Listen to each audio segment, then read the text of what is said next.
Olá, saudações em Cristo, meus nobres. Desejo que a paz do Senhor Jesus esteja na vida de vocês.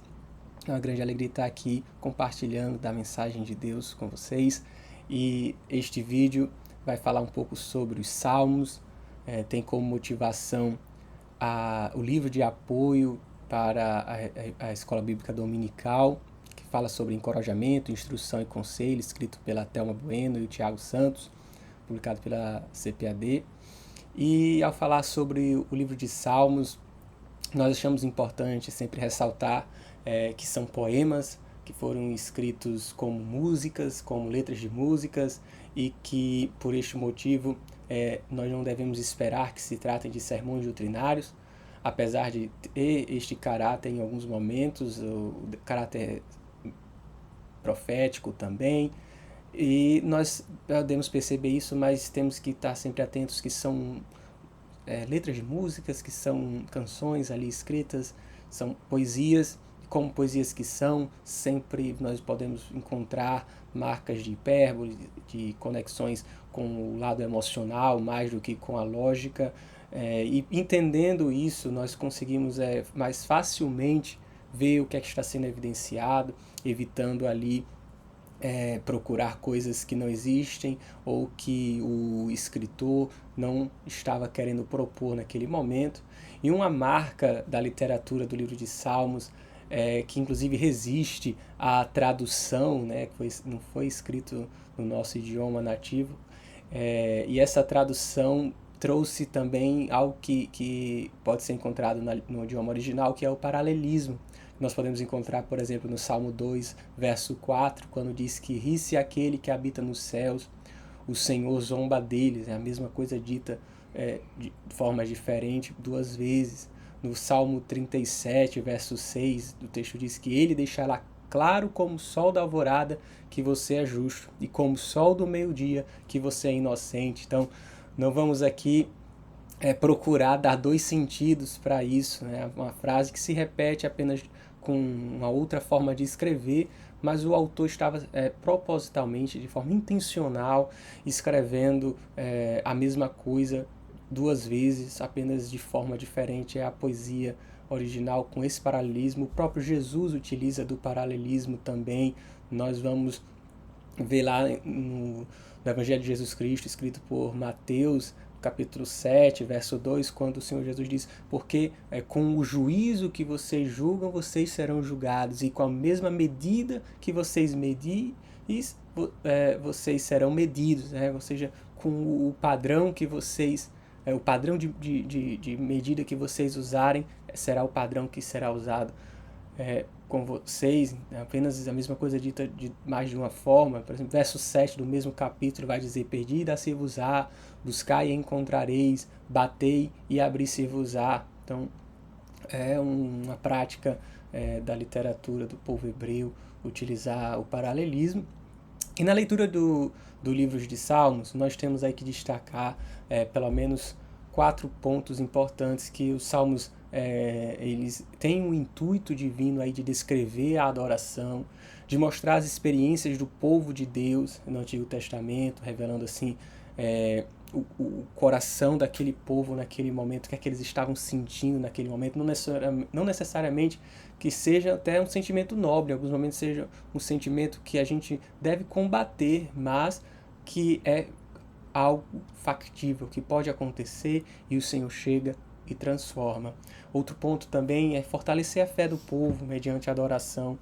Os leitores e ouvintes dos Salmos, né, foram uma geração ali que muitos deles foram resgatados da escravidão do Egito, e eles estavam ali conscientes de que Deus, somente Deus poderia ser adorado. Então essa perspectiva deve ser resgatada também.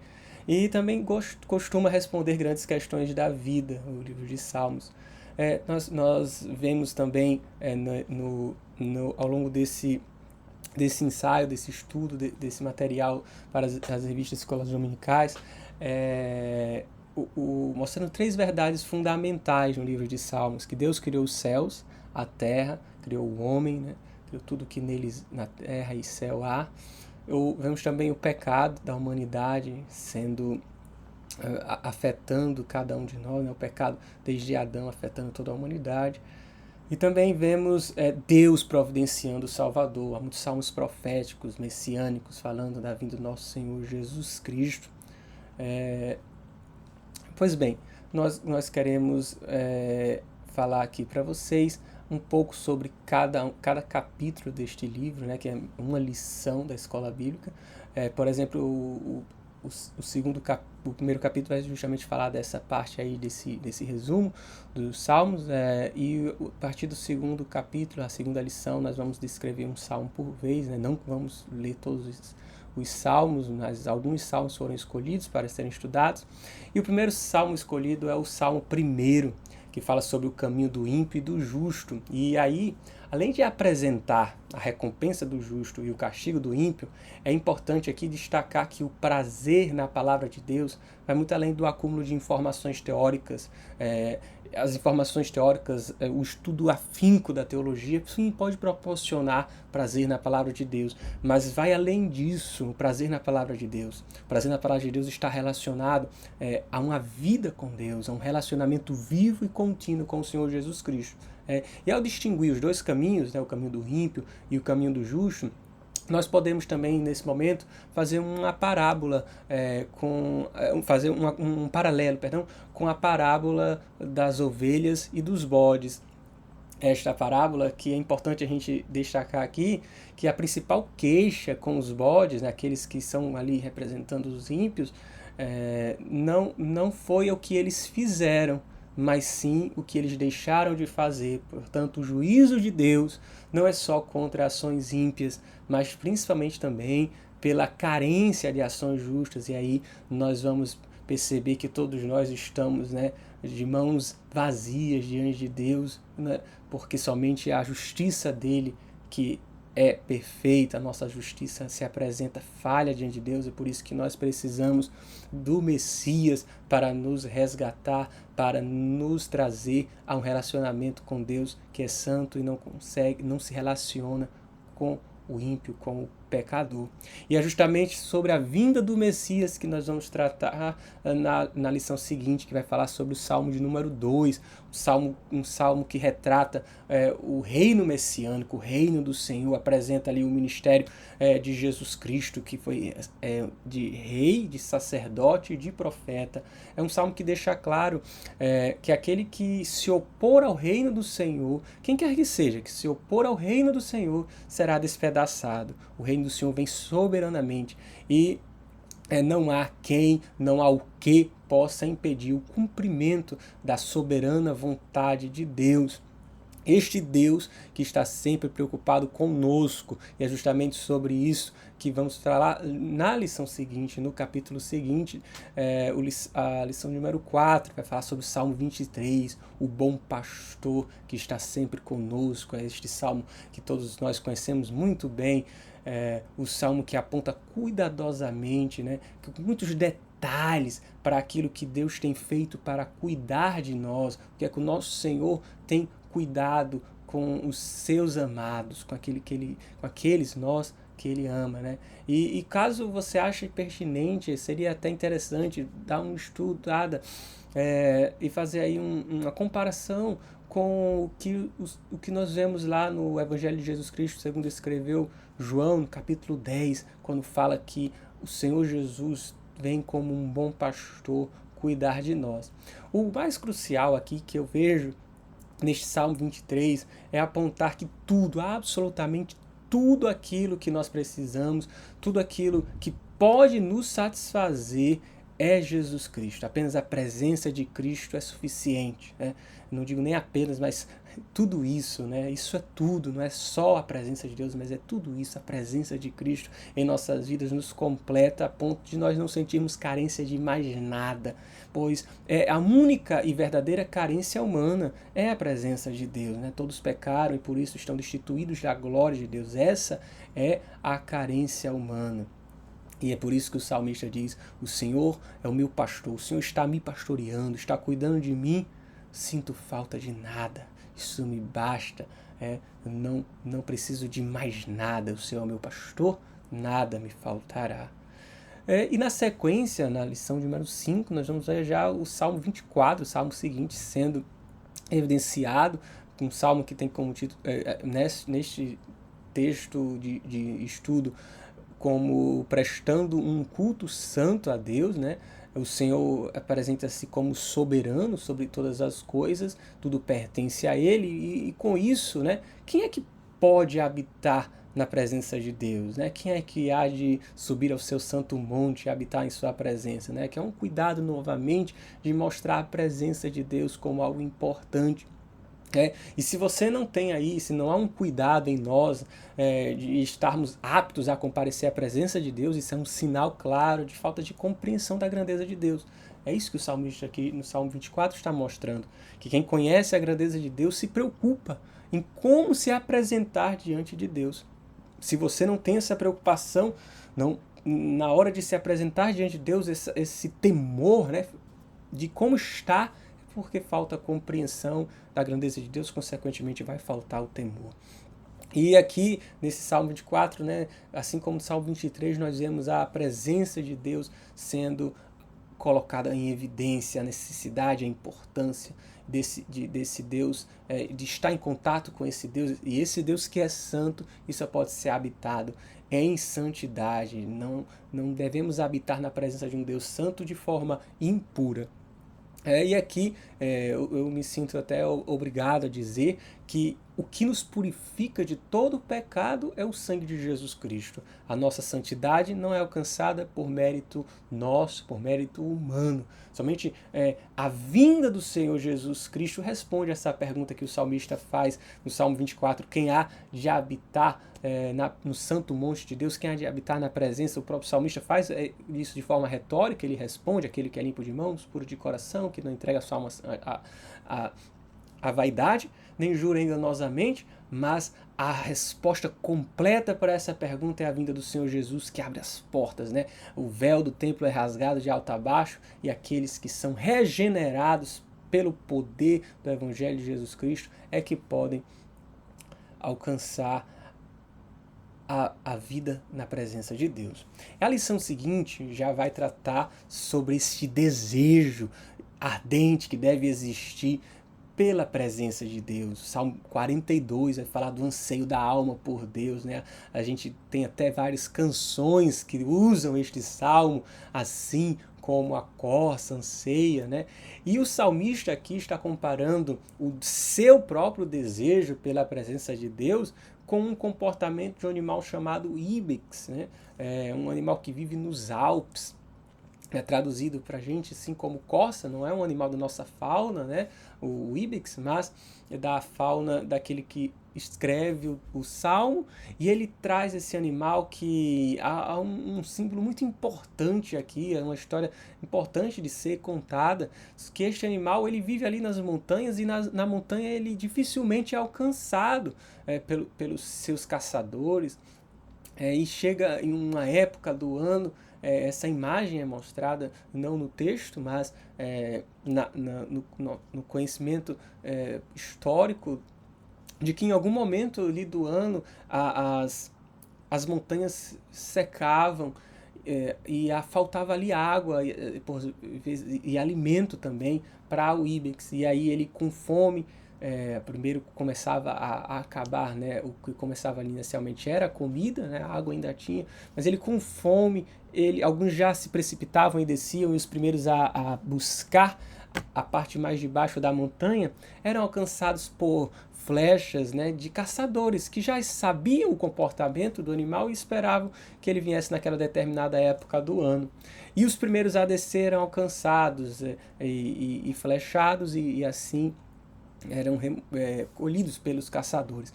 Mas havia aqueles que percebiam, recuavam e ficavam ali bramando, e estavam ali com fome, mas não desciam porque a sua fome ainda era menor do que a sua vontade de viver. Mas em algum momento a sede era tão grande que se tornava maior do que a vontade de viver, e eles desciam desesperadamente, bramando, né, atrás da água que estava no pé do monte, e ali muitos eram alcançados pelas flechas. Mas o que o o salmista evidencia é que a sede daquele animal chegava em algum momento que era maior do que a própria vontade de viver.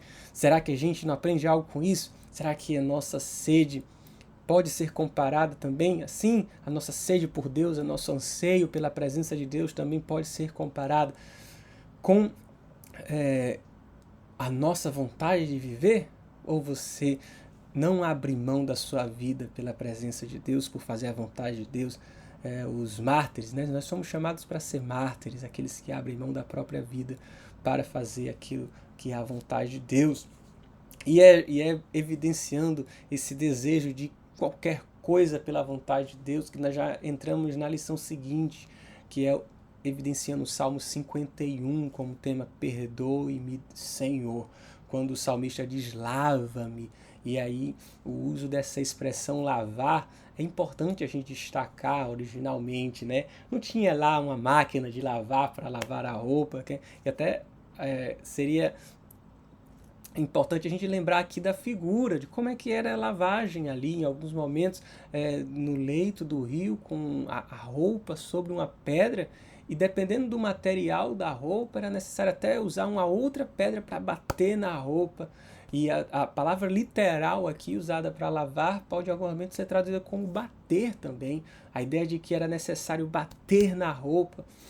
Talvez até não tão distante quando o Salmo foi escrito, mas não há muito tempo, aqui mesmo no nosso país, era uma forma semelhante como essa, bater roupa, né? Até alguns mais antigos utilizam essa expressão, bater roupa, porque a maneira como era mais utilizada, bater a roupa até sair toda a sujeira, aquela sujeira mais impregnada.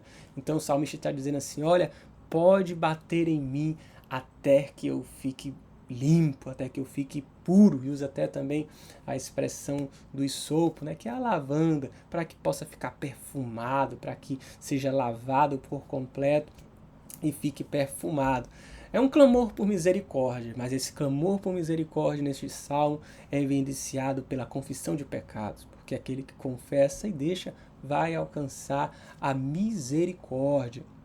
E logo já na sequência temos o Salmo 90, no capítulo de número 8, a lição de número 8, que vai falar sobre alcançando um coração sábio, evidenciado aqui nesse Salmo que o Senhor é eterno.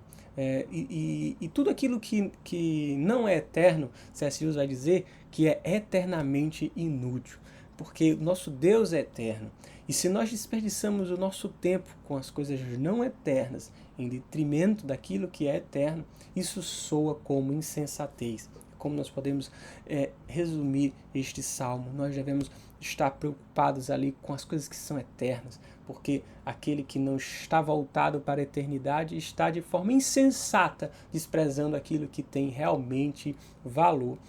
E o salmo já da sequência é o Salmo 91, a lição de número 9, que vai falar sobre habitando no esconderijo do Altíssimo, né? Aqui nós temos que deixar bem claro, neste Salmo 91, aquele que habita no esconderijo do Altíssimo, não é um salmo que vai negar o sofrimento, né? Com todas aquelas negativas, né? Ainda que eu ande na escuridão, a flecha que me alcança, a gente pode entender aqui como situações mostrando da natureza ou mesmo de outros homens atacando, mas não importa o que é que está sendo descrito literalmente aqui, neste momento. Eu quero evidenciar aqui para você que o sofrimento não é negado. E é apenas destacado aqui nesse salmo que na presença de Deus nós temos confiança para avançar. Na presença de Deus nós temos confiança para avançar em qualquer circunstância. Mesmo que tenhamos dificuldades externas, nós podemos confiar no Senhor. E isso vai também ser bem especial no que tange ao enfrentamento do mundo espiritual, que nós estejamos revestidos de toda a armadura de Deus para enfrentar todo tipo de dificuldade e circunstância, porque na presença de Deus nós temos confiança. Não negamos que há possibilidade do sofrimento, o sofrimento é real, mas nós temos confiança para avançar. O que quero destacar aqui neste salmo. E também, já na lição de número 10, vamos falar sobre o Salmo 104. Bendiga ao Deus Criador, bendiga a minha alma, ao Senhor. E aqui é importante a gente mostrar que existe um paralelo com o livro de Jó, capítulo 38, até o capítulo 41. Também um paralelo com Gênesis, capítulo 1. Importante ter uma ligação com estes textos ao longo desta lição, estudar esses textos também, para que possa estudar o Salmo 104. É um dos aspectos mais impressionantes que eu acho desse salmo, é a ênfase que ele dá para a atividade contínua de Deus na natureza. Ele está atuando hoje, não é um Deus que criou e desprezou a sua humanidade, é um Deus que continua atuando. E esta verdade é ensinada também em outras partes das Escrituras, quando nós vemos o Senhor Jesus dizendo que meu Pai trabalha até agora e eu trabalho também, lá no Evangelho segundo João, capítulo 5, verso 17.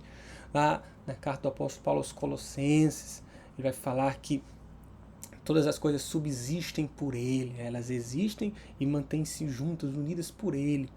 Importante nós destacarmos esse poder contínuo de Deus atuando em nós, atuando na criação, mesmo depois da criação.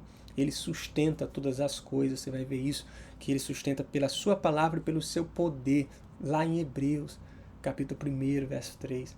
Então, é importante a gente ver que nesses versos deste Salmo de número 104, nós podemos destacar a presença de Deus atuando na face da terra, sempre com atuação no tempo presente. Então, toda a administração da natureza é subordinada à sabedoria do Senhor, é uma vida abundante que está sobre toda a terra, destaca-se também citações de alguns animais, e nós, para entendermos esse texto, nós temos que entender que todos estão ali, versículo 27, a gente vai ver que todos estão incluídos ali, e como seres que esperam, que estão ao aguardo, na expectativa da atuação divina.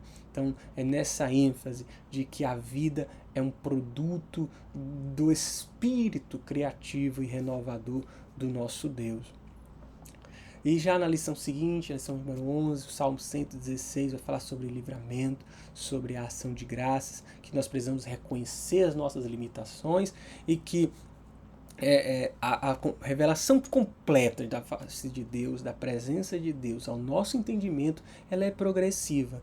Nós reconhecemos as nossas limitações para entender que nós vamos ter a compreensão correta de Deus, não de forma completa de uma vez só, mas nós podemos render graças a Deus, porque Ele vem em sua soberania se revelando cada vez mais a nós. E por isso nós vamos invocar a intervenção divina sobre nós, né? Ao mesmo tempo, graças a Deus, agradecendo e entendendo que tudo aquilo que está aos nossos olhos é livramento, mesmo quando nós, às vezes, achamos que é da forma que deveria ser diferente. E na lição seguinte, vamos falar sobre o Salmo 119, o maior capítulo da Bíblia, né? Também logo o maior salmo, e o título é Como Amo a Tua Palavra. O Salmo 119, como acho que muitos já devem saber, constitui um acróstico, é um acróstico em louvor à palavra de Deus e ao papel da palavra de Deus em nossas vidas. Como um acróstico, né, ele é organizado em forma alfabética, no original hebraico, cada linha de cada uma das 22 seções que temos ali começa com a mesma letra hebraica. E nós vamos destacar aqui não o salmo em si, porque você pode meditar no salmo depois, mas eu quero destacar a importância da palavra de Deus, que é o que o Salmo 119 faz.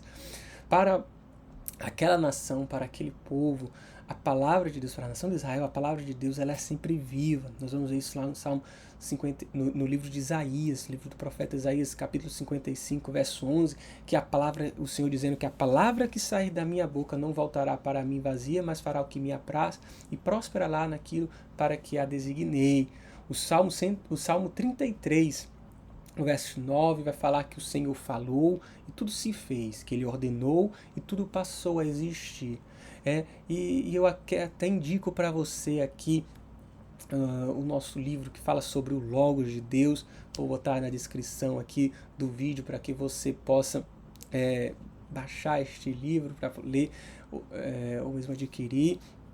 Mas o que nós vamos falar neste texto sobre o Logos de Deus, sobre o sentido hebraico da palavra, né, é que ela corporifica toda a vontade de Deus. Para o povo hebraico, a palavra, a expressão, né, o vocábulo palavra corporifica toda a vontade de Deus. O apóstolo João, quando chama o Senhor Jesus de verbo, de palavra, ele está ali trazendo uma explicação maravilhosa, revelada por Deus, quando ele nos diz que a maior e mais completa revelação de Deus enviada à humanidade é Jesus Cristo. Esta revelação não é somente da vontade de Deus, mas do próprio Deus, é a palavra de Deus entre nós.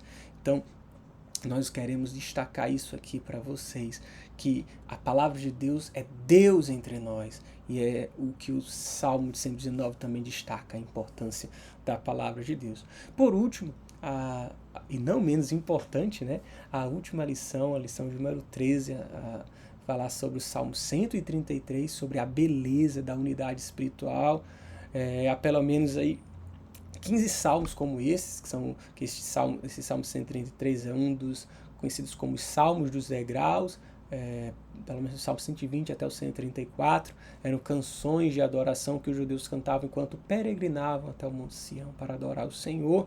E a ênfase desse Salmo 133, é para a unidade, que é tão necessária para que a adoração do crente, do verdadeiro adorador, chegue até Deus como um aroma suave.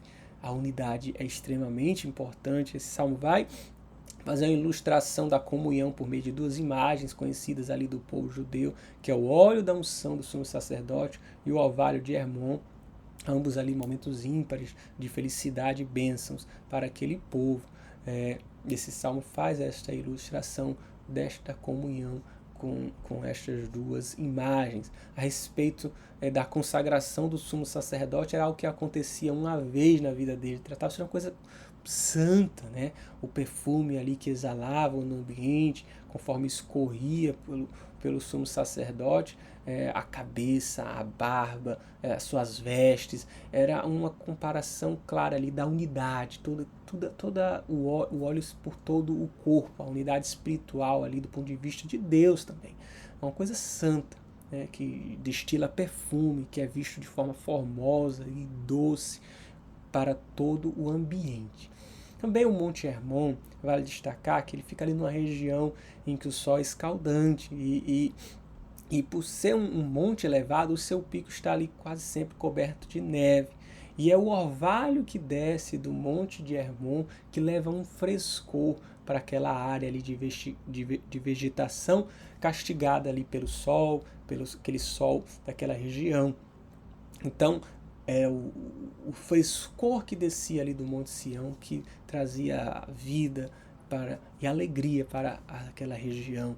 Isso tudo é comparado com a unidade, que vem como um amor fraterno entre os irmãos, para que para um amor fraterno que mostra ali a unidade entre os irmãos, para que o frescor tire a sequidão, para que a saúde seja evidenciada ali em detrimento da enfermidade, o conforto, a alegria, a vida espiritual sendo evidenciada.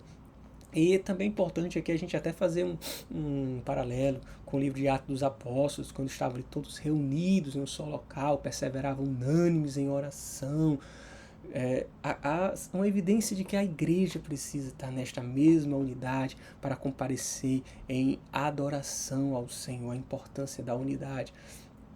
Por fim, também destacar o profeta Jeremias, ele fala sobre isso também, quando diz que lhes darei um só propósito, um só coração, um só caminho, a fim de que amem com um amor reverente para sempre. E para quê? Com que propósito esse amor reverente? Para o seu bem e para o bem dos seus filhos no futuro. O Senhor Deus, quando estabelece a importância aqui da unidade, ele sabe que isso é para o nosso bem, para o seu bem. Deus está preocupado com você, com o seu bem, com o bem dos seus filhos, dos seus próximos. ao incentivar que tenhamos um só propósito, um só coração, um só caminho. Como igreja do Senhor, como irmãos em Cristo, nós devemos perseverar em um só propósito. Pois bem, nós trazemos aqui a importância, um resumo aqui deste livro, que é o livro de apoio para a lição de jovens, que fala sobre encorajamento, instrução e conselho, e queremos destacar aqui o estudo do livro de Salmos como algo extremamente importante na vida cristã, na vida devocional, que você possa estar ligado a isso também, que você possa buscar mais conhecimento na palavra, na verdade, buscar comunhão com o Senhor, enaltecendo sempre a busca pela presença de Deus. Que Deus os abençoe e até um próximo vídeo.